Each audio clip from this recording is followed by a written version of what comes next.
Meu querido irmão, minha querida irmã, sejam bem-vindos em nome de Jesus. Vamos seguindo nossa jornada através do livro de Atos dos Apóstolos e hoje com 3 capítulos fenomenais, com a história daquele que é considerado por muitos o maior nome do cristianismo depois de Jesus de Nazaré, o apóstolo Paulo. A história de Cornélio, o centurião, e a sua dinâmica de relação com Pedro, sendo usado durante este processo de conversão, de batismo no Espírito Santo de Cornélio, e o capítulo 11 nos falando sobre esta igreja que precisa se abrir a este povo que não é mais só judeu. Assim como Cornélio, muitos outros, como eu e você, se tornariam discípulos de Jesus, sem serem necessariamente judeus. O capítulo 9 nos conta sobre a conversão de Saulo, uma conversão sobrenatural. E daí é importante falarmos sobre esse personagem, que já foi citado no capítulo 8, quando da morte de Estevão por apedrejamento. Mas, para darmos algumas visões e informações gerais sobre o apóstolo Paulo, então quem é Paulo? Paulo, inicialmente chamado Saulo, nasceu em Tarso, uma cidade da Cilícia, o que chamamos atualmente de Turquia. Saulo vinha da tribo de Benjamim, um judeu ortodoxo, seguidor das leis. Filho de um judeu, de uma judia, mas o seu pai, muito provavelmente, recebeu ou adquiriu o direito de cidadania romana. Este direito de cidadania romana deu a Paulo a possibilidade de prerrogativas que somente os romanos teriam, como, por exemplo, apelar a um julgamento em Roma, como o fez quando preso. Alguns ficam em dúvida porque Saulo se tornou Paulo e, eventualmente, alguns até imaginam que a sua conversão é quem tenha lhe dado um novo nome. No entanto, vale ressaltar que Saulo é um nome hebraico, vem do rei Saul, e Saulo teve a utilização desse nome até uma determinada passagem do livro de Atos, onde Lucas, o próprio Lucas, escritor de Atos, começa a usar o termo Paulo. Em alguns momentos ele até intercambia entre esses dois nomes, porque Paulo nada mais é do que o nome grego, um nome muito comum no grego koiné. E então nós percebemos Lucas intercambiando entre esses dois nomes, o nome hebraico e o nome grego. E vale ressaltar que dali para frente, onde Lucas faz esta guinada de começar a usar somente o nome de Paulo, dá a entender, e as cartas paulinas reforçam a impressão de que no momento em que Saulo passa a ter um ministério muito mais voltado para fora das fronteiras de Israel, para fora do povo de Israel, seria interessante passar a usar este nome, que tem a conotação e que tem uma origem nesta língua cosmopolita que era o grego. Portanto, esses dois nomes são simplesmente as versões hebraica e grega do mesmo nome. Este Saulo, ou Paulo, estudou com Gamaliel, um rabino que inclusive foi citado durante o processo de Estevão, em que nós percebemos que era alguém de grande renome. Gamaliel seria considerado um dos maiores rabinos da época. Isso demonstra que Saulo investiu pesadamente na sua formação. É como se ele decidisse fazer um dos melhores seminários teológicos do mundo. É como alguns amigos que eu tenho o prazer de saber que decidiram fazer, por exemplo, o Regent College, no Canadá, ou algum outro seminário teológico no exterior de grande renome. Saulo foi investir nesta formação porque era um homem conhecidamente e reconhecidamente zeloso. Saulo, enquanto perseguia a igreja, o fazia convicto de que esta era a melhor decisão enquanto judeu, pois estava perseguindo um pensamento, um grupo de gente, um líder, que, segundo Saulo, seria como diria C.S. Lewis, ou um mentiroso, ou um louco, ou então quem de fato ele dizia ser. Jesus de Nazaré, definitivamente, não era um mentiroso, pois mentirosos não levam sua mentira até as últimas consequências. Jesus de Nazaré não era mentiroso até porque muitas das promessas e das profecias que diziam respeito a ele diziam respeito a fatos que estavam fora do seu próprio controle, como seu nascimento e sua morte. Jesus de Nazaré não era um louco. A coerência do seu discurso, o cumprimento de profecias, os sinais e maravilhas realizados por ele, o grupo de pessoas que o decide segui-lo, desde pessoas simples e incultas como o pescador Pedro, até gente de grande influência na sociedade como Nicodemos, José de Arimateia. Essas pessoas demonstram se interessar por um Jesus como Nicodemos, que tinha um discurso lógico, coerente, estruturado. Um homem que demonstra que as suas ações eram pautadas por uma convicção muito clara. Como o jovem rico que, mesmo sem crer, teve de se render ao raciocínio lógico de Jesus. Como aqueles homens que decidiam matar uma mulher pega em adultério e que são descoordenados pela palavra de Jesus ao dizer: quem não tiver pecado, que atire a primeira pedra.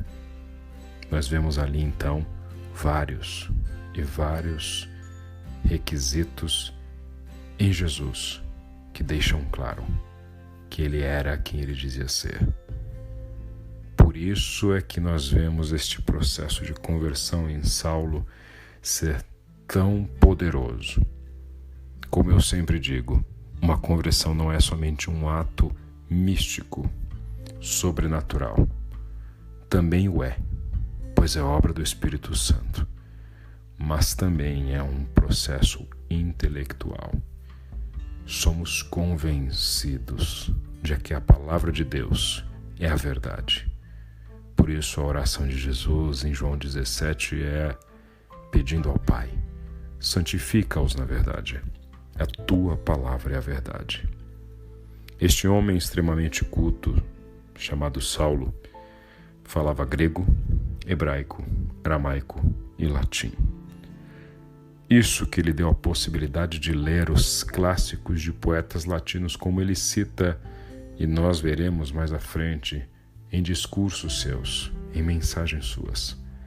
Poemas que faziam odes a Zeus e que ele teria lido por essa abrangência cultural de um homem cosmopolita como Saulo.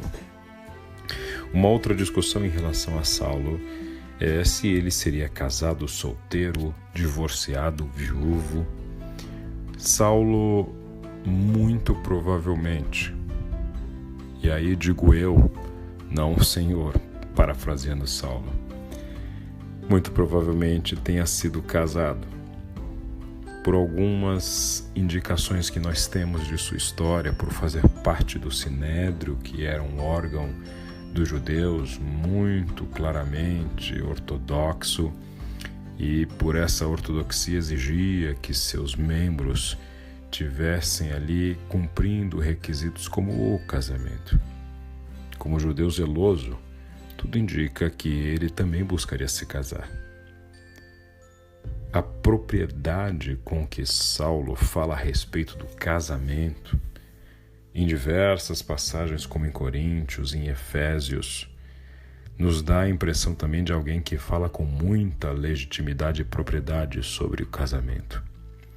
No entanto, relembramos que também em Coríntios ele deixa muito claro que estimula que os cristãos vivam como ele nos últimos tempos, sem os compromissos de uma relação, podendo se dedicar ao Senhor, pois, como ele disse, quem tem uma esposa, quem tem um marido, dedica-se à esposa, dedica-se ao marido.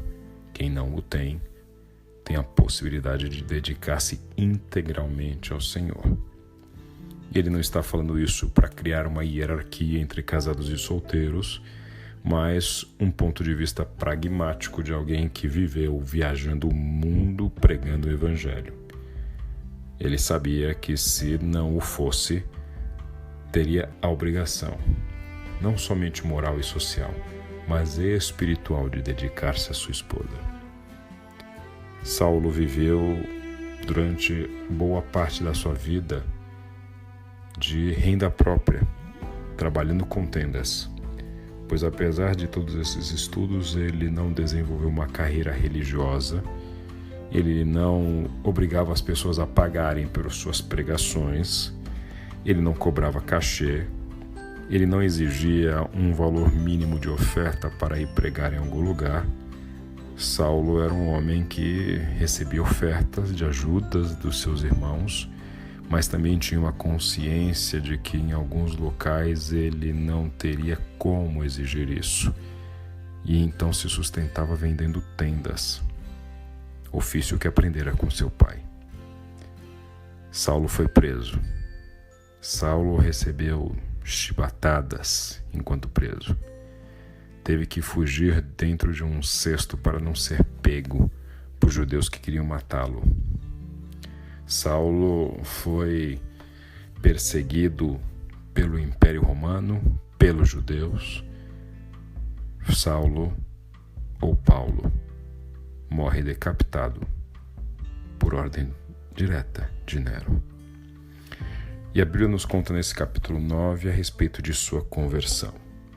Conversão enquanto ia a Damasco, com a solicitação que havia feito a líderes religiosos judeus para prender os cristãos que estavam em Damasco.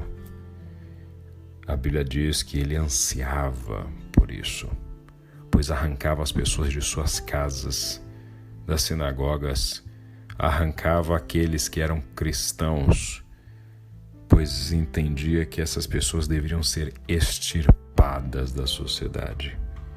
Sua luta era por uma causa muito clara. Ele tinha então um desejo de moralizar, de limpar a religião judaica.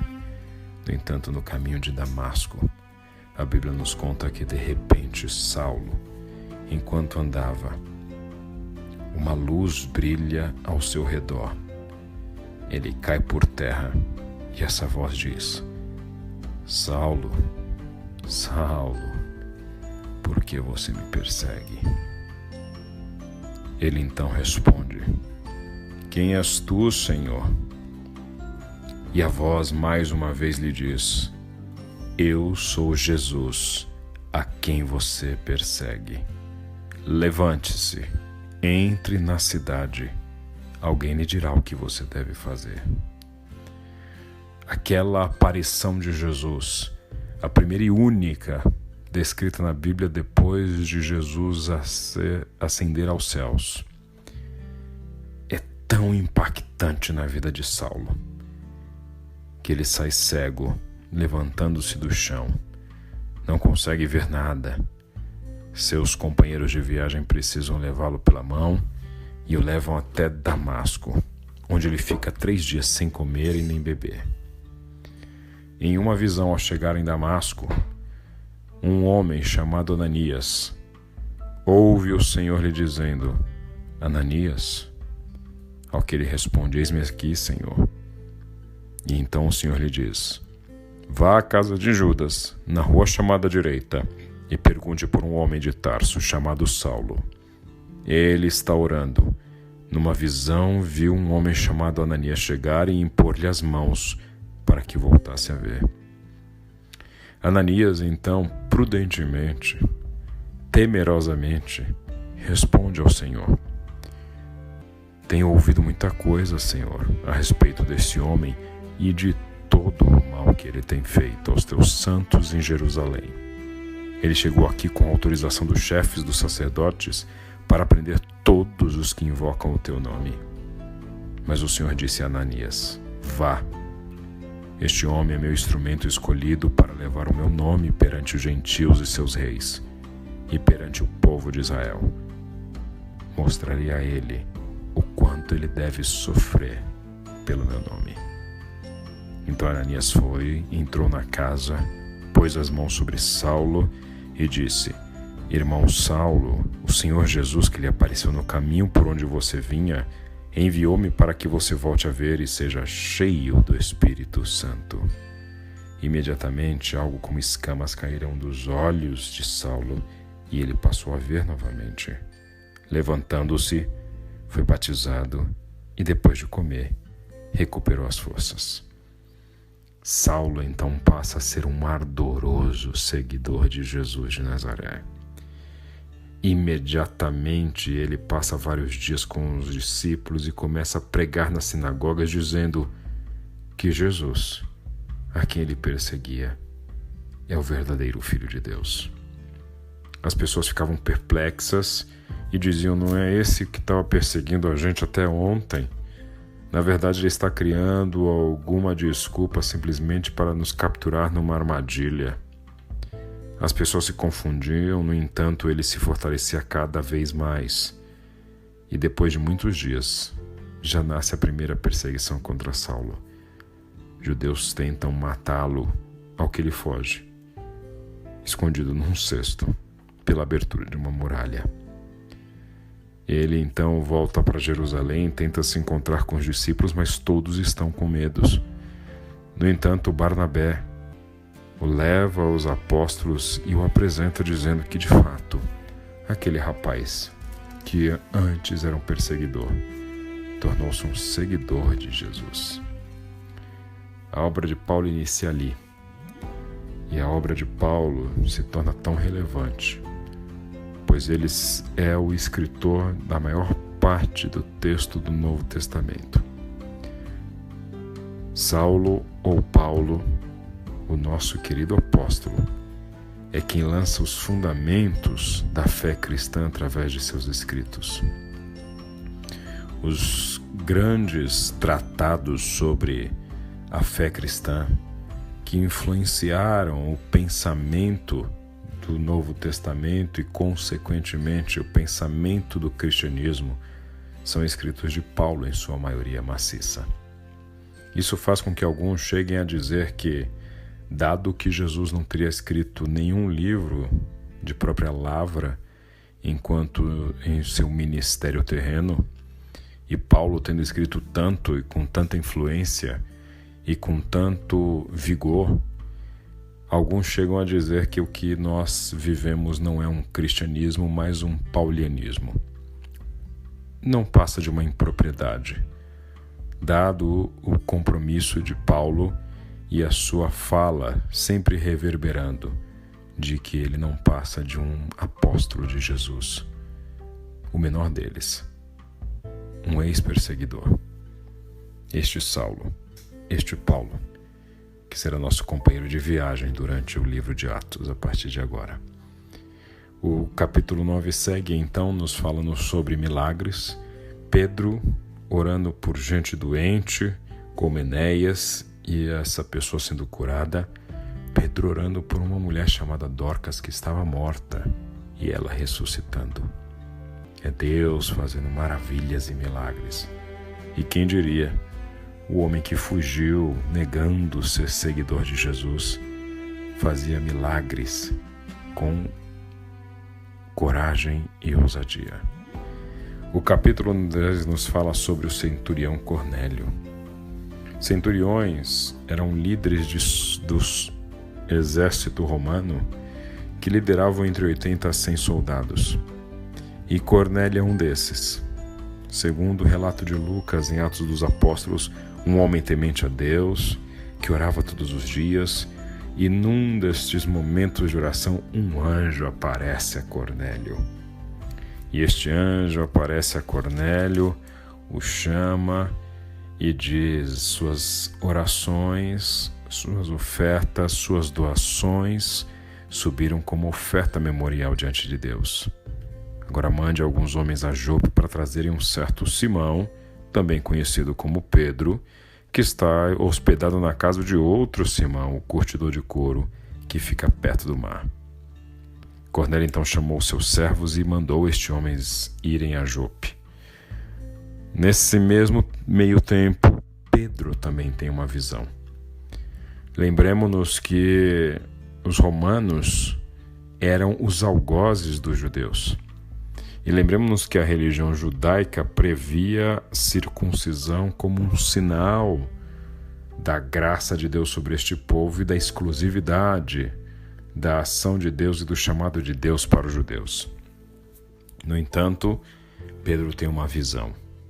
Pedro vê um grande lençol que descia à terra preso pelas 4 pontas, com toda espécie de quadrúpedes, répteis, aves, e então uma voz lhe diz: Pedro, mate e coma. Ao que Pedro responde: de modo nenhum, Senhor. Jamais comi algo impuro ou imundo, pois estes répteis, aves, quadrúpedes, eram carne considerada imunda na lei judaica. No entanto, essa voz lhe diz pela segunda vez: não chame impuro ao que Deus purificou. Isso aconteceu 3 vezes e em seguida o lençol foi recolhido. Pedro refletindo sobre o significado da visão, e enquanto isso, chegam os homens enviados por Cornélio. Quando chegam os homens, o Espírito Santo então age e começa a falar com Pedro, dizendo: desça, não hesite em ir com eles, eu os enviei. E Pedro então vai até Cesareia, aonde estava Cornélio. Pedro começa a orar com estes homens. Pedro vê a devoção de Cornélio. Pedro prega e estes homens são cheios do Espírito Santo. Pedro os batiza. Eles são então capacitados a se tornarem testemunhas de Jesus de Nazaré, como os nossos irmãos o foram no começo do livro de Atos relatado. Pedro, no entanto, quando volta para a Judéia, os irmãos querem entender este movimento de gente que não é judia, que não tem sangue de judeu, que não tem nome de judeu, que não tem história de judeu.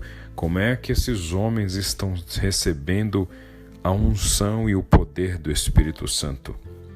Pedro conta seu testemunho. Esses nossos irmãos se convencem da obra de Deus e percebem que Deus está fazendo um movimento diferente.